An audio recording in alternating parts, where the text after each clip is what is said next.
Hello everyone, welcome to another video of Newton Gates concept clearing classes. Today in this video, we'll be discussing the first chapter in CBSE board, real numbers. So, in this video, we'll give a brief discussion about what exactly is a real number, its concept in Venn diagram, Euclid's division theorem with proper examples, the fundamental theorem of arithmetic, and last but not the least, the rational and irrational numbers. So let's begin. First thing first, the definition of real numbers. Now, real numbers is the union of both the rational and irrational numbers.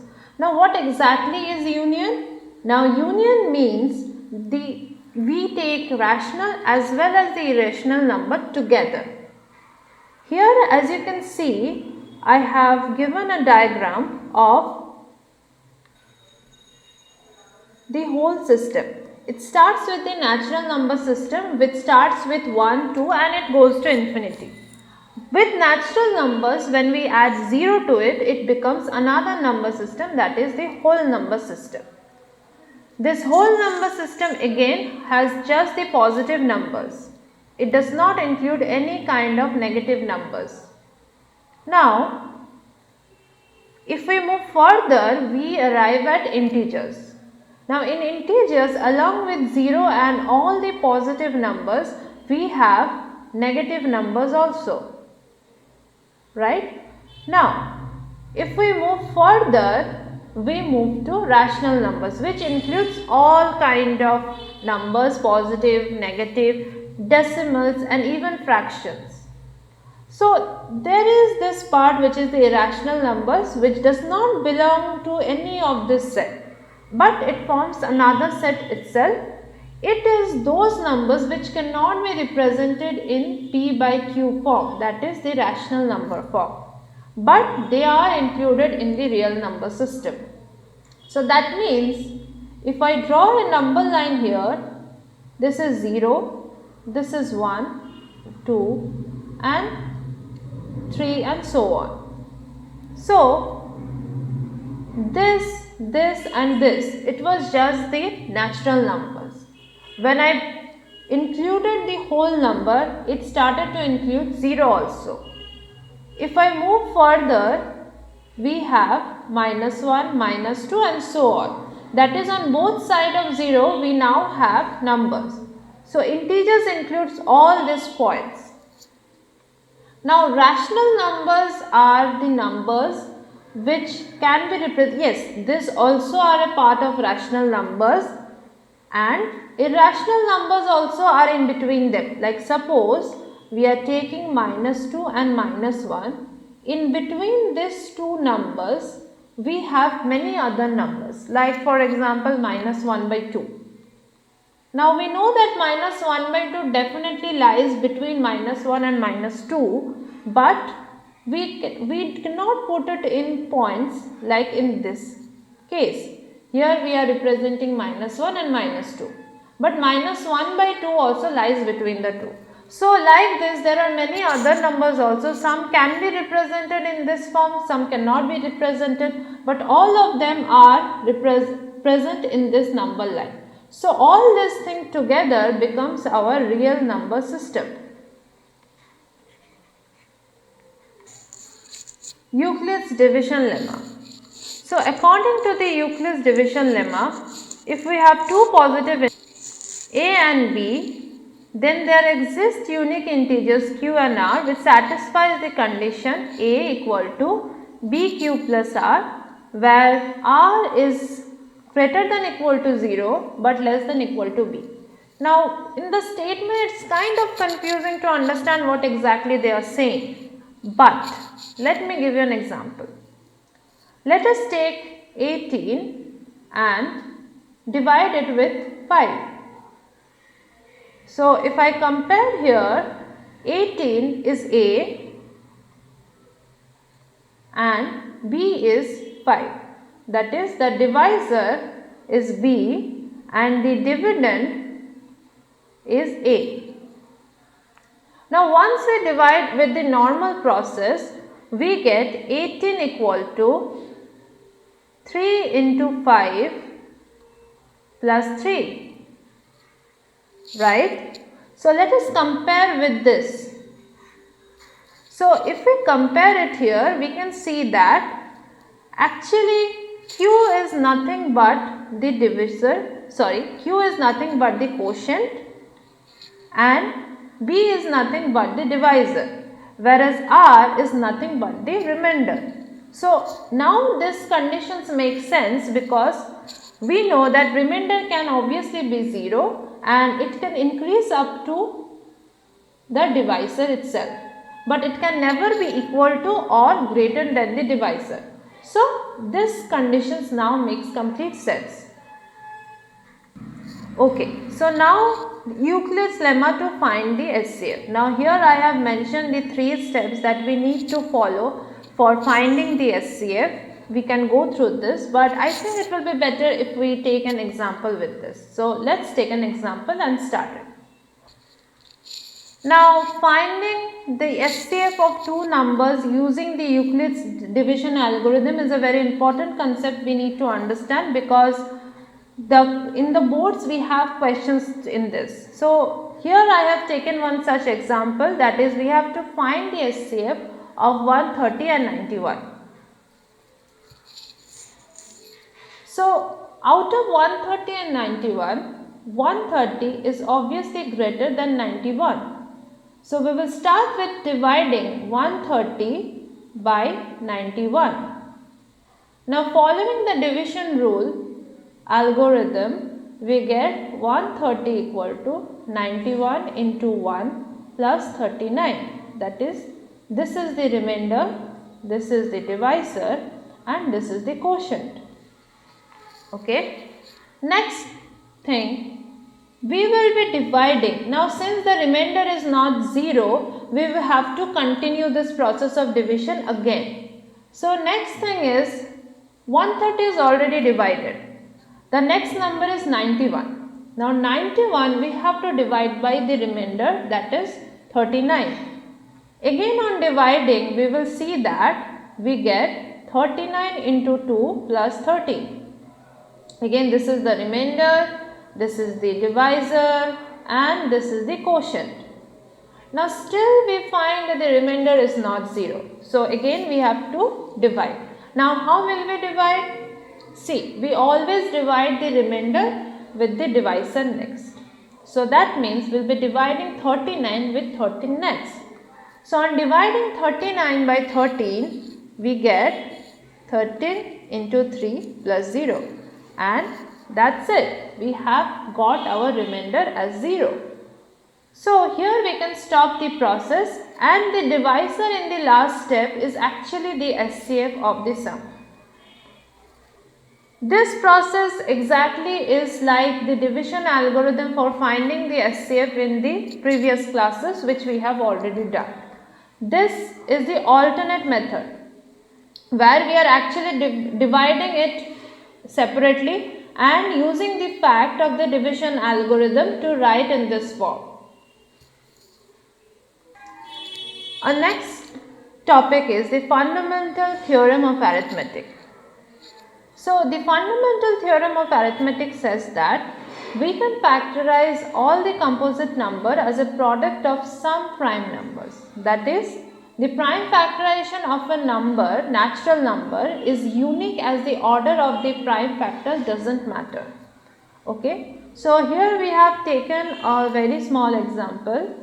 The statement basically says that all the composite number, whatever composite number is there, if we do the prime factorization, first of all we can represent all the composite number as a product of the prime numbers, and that they will have a unique order.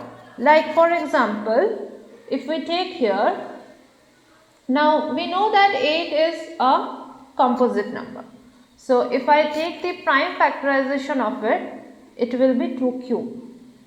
Okay. So let's take another example, like suppose let's say 12. So yes, 12 when we take, we write it 2 square into 3.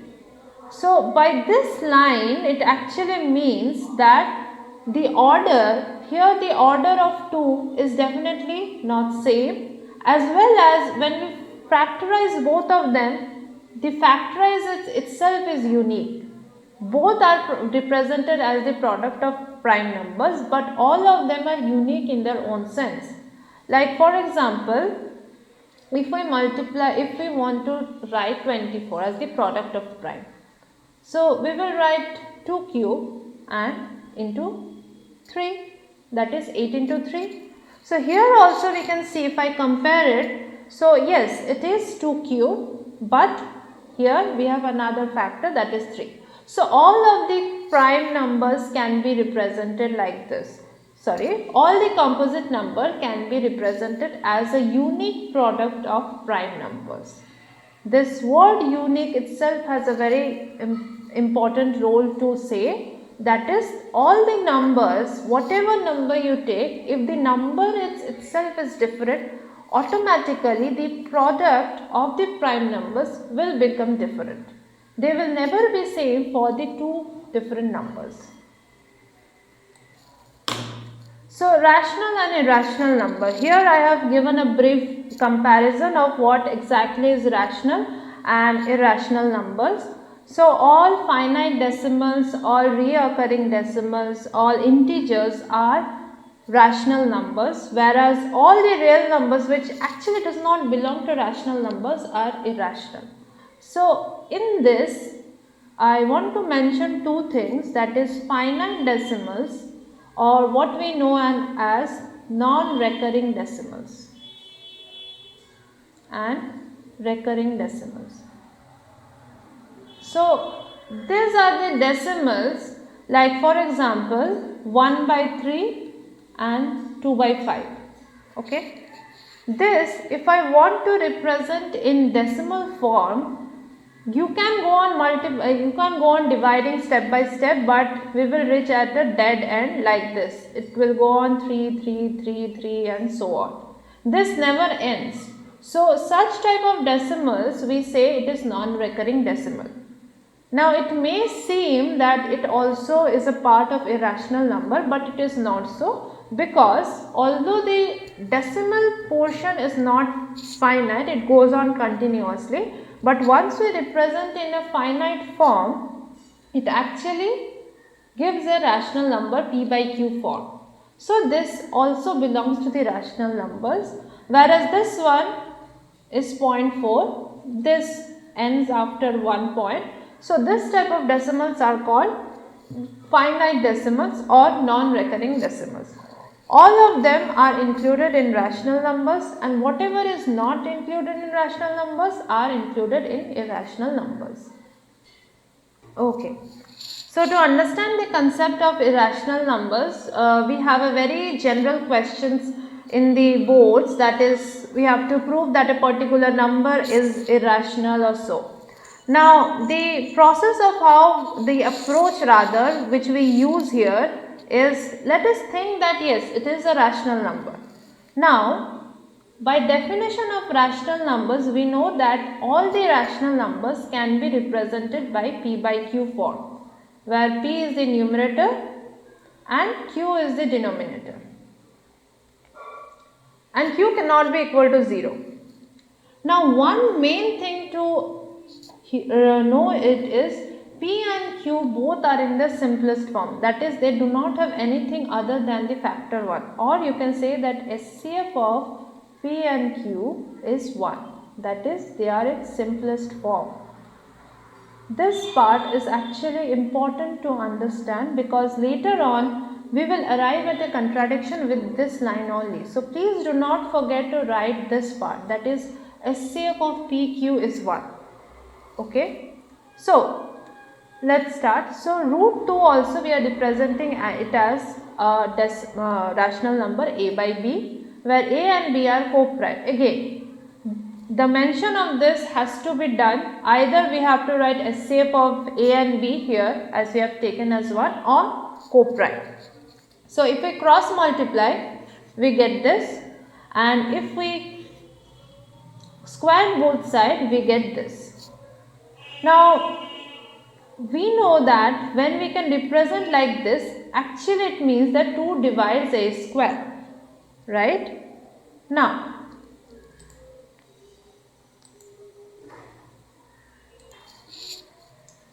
we have to know a theorem for proving this part, that is, if p is a prime number and p divides a square, then p divides a, where a is a positive integer.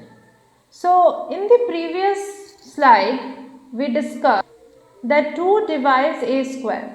Now 2 here is a prime number, right? So that means by the theorem, if 2, that is a prime number, is dividing the square of a number, then it will divide a also, right? So that means if 2 is dividing a, so we can represent a as 2c, right? Like for example, since 2 divides 4, or 2 divides, let's take a bigger example, 2 divides 24, okay, so we can write 24 is equal to 2 into 12. That means we can represent 24 as a product of 2 with something. So same thing if a equal to 2c, and previously we have already obtained that a equal to b root 2, so we are taking that and again we are squaring both sides. Now again we reach here, that is b square equal to 2c square, which means that 2 divides b square also. Again if we apply this theorem, we arrive that 2 divides b. Now initially when 2 divides a, previously we got 2 divides a and now we are getting 2 divides b. That means 2 is a common factor between a and b, but our condition was that there is no other factor common in a and b other than 1. So that means we are arriving at a contradiction, which exactly is happening because we had taken that root 2 is a rational number. So that means root 2 is not a rational number. So with that we have written that the contradiction arrives because of the incorrect assumption that root 2 is rational. Now please do not forget to mention this line, that the whole thing has happened just because we took that root 2 is rational. So yes, now we can conclude that root 2 is rational. Okay. So the final topic, that is revisiting rational numbers and their decimal expansion. So here we have taken the decimal expansions of, or rather the fraction form of all these examples. Now suppose, now when the fractions are small, it is very easy to understand that whether or not it is reoccurring or occurring. But what if we have a very big number, like for example 0.0875. Now it is not that easy to go on dividing again and again and then finally tell an answer after spending 5 minutes of time realizing, okay, I did the work for nothing. It does not work. Okay, it is a reoccurring fraction. Now is there any shorter process to find out how to understand whether or not a given decimal or a given fraction is reoccurring or not? Well, luckily there is a process. So what is that? So again we are arriving at a theorem. Suppose there is a number, there is a rational number p by q, where p by q is a rational number. The factorization of the decimal denominator b, if we can represent in 2 to the power n into 5 to the power m, okay, where n and m are both non-negative integer. So this is very important to know that both are non-negative integers. That means n and m can be greater than equal to 0 and they have to be integers. They cannot be any fractions like n and m cannot be half or 2 by 3 or something. It has to be an integer and also a positive integer. So here like 3 by 8. Yes, we can go on dividing, but there is a shortcut process also. We will just factorize this 8 in such a way that like 2 cube, 8 if I am representing 2 to the power n into 5 to the power n. Now I can write 5 to the power 0. So yes, I am getting into this form. So definitely this is a non-recurring fraction. But suppose we are taking a number, let's say 7 by 12. Now whether or not it is reoccurring or occurring. Now how to understand? So we are just bothered about the denominator. So let us represent denominator. Now denominator, if we represent, it is 2 square into 3 to the power 1 into 5 to the power 0. Now here we already have 2 to the power n and 5 to the power n. Yes, both are there. But unfortunately we have another number also, that is 3. So this will be a reoccurring decimal. That means only if the denominator can be represented in 5 to the power n and 2 to the power n form without having anything else, only then the fraction will be non-recurring, or that is terminating decimals. Otherwise it is reoccurring decimals.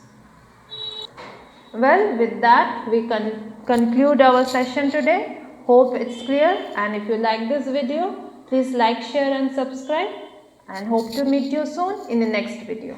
Thank you. And for more details, please visit our website www.newtongate.in or call us in the following numbers. Thank you.